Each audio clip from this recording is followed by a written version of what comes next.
Hello guys! Welcome sa aking Walang Kwentang channel. So, nandito na naman tayo para sa panibagong video. Ngayon guys, bago natin simulan ito, i-shoutout muna natin yung mga kasama natin na nanonood sa ating YouTube channel na sina Boss Chi 9217. Sabi niya shoutout daw at kababalik niya lang daw ulit sa MU. So, para sa lang tayo boss dahil kababalik ko lang din parang one week ago pa lang tayo nakakabalik dito sa MU Monarch. No, so enjoy lang natin at ito, panibago na naman ang gagawin natin sa ating channel.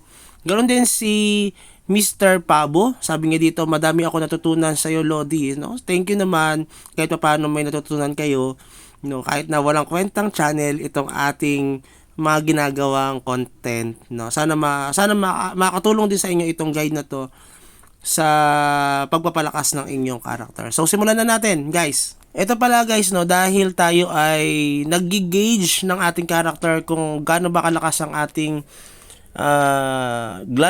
Grow Lancer na naiwan.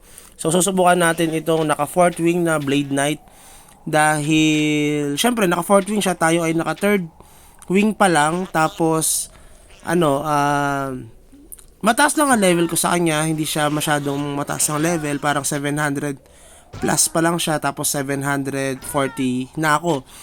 Pero yun nga lang, 'di ba Blade Knight nga siya, 'di ba? Yun ang weakness ng isa sa mga Grow Lancer, yung mga Blade Knight kasi talagang pampatayan talaga itong mga Blade Knight na ito. Pang PVP dahil nag Blade Knight rin naman tayo dati. So ayan, susubukan natin siya, siya ay naka-buff. Parang advantage siya sa kanya. Pero alam niyo ba guys, siya ay naka-perfect set or perfect option ng kanyang gears na T15. Parehas kami, pero ako parang boots pa lang. Ang boots lang ang kulang ng option ko. Yan guys, siya ay may buff, 'di ba? Kitang-kita niyo naman, naubos agad yung buhay natin. Yung SD natin, guys. Pero dahil yan nga, medyo talagang malakas pa rin tayo. At kahit naka 4th wing yan, guys, kayang-kaya nating sabayan at kahit siya ay naka-buff.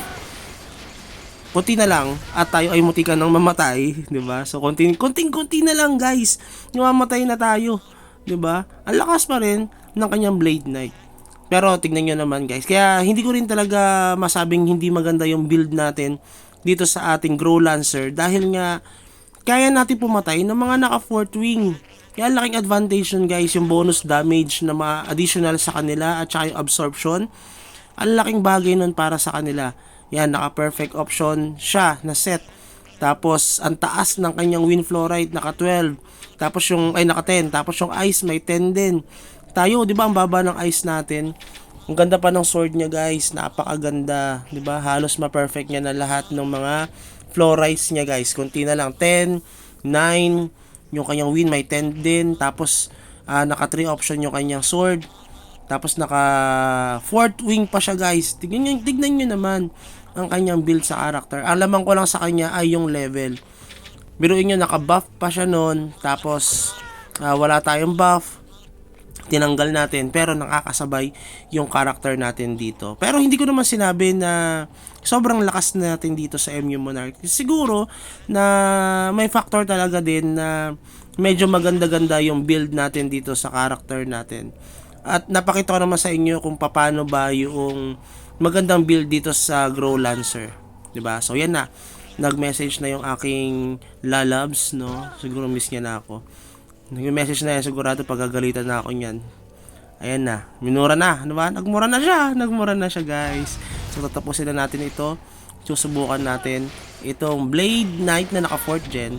Ang lakas din pag tumama yung fatal niya, 'di ba? Ubos agad yung SD ko. Pero syempre dahil wala na siyang buff, guys, talagang sandali na lang siya sa atin.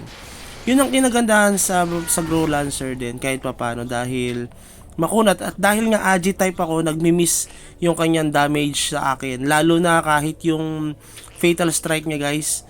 'Di ba? Pag nag-miss yun, ang laki ng damage sana noon. Kaso nag-miss, sayang, 'di ba? Ang bilis natin umattack, ang bilis ng attack speed natin. Tapos basta maganda yung kung nakasubaybay kayo sa aking channel, makikita niyo kung paano nating binild itong character natin na pwede sa PVP, pwede sa Red Boss, at pwede rin sa mga events kahit paano, 'di ba? Kasi tumatagal naman yung character natin. Nakakasali tayo sa events. Pero hindi na katulad ng dati dahil humina nga tayo dahil nga sa fluorides. Malaking factor yung fluorides, guys. Huwag niyong kakalimutan 'yon. So, kayo guys, ano ba ang magandang build dito or nakikita nyo ba na may konting kulang pa dito or malaking kulang pa dito sa ating Grow Lancer? Pero bago 'yan, please consider like and subscribe sa ating channel para kahit papano ay madagdagan naman kahit papano ang mga viewers natin dito sa MU Monarch sa ating mga walang kwentang video. So yun lang guys, and have a good day. Bye bye. Panalo pala tayo. Bye bye.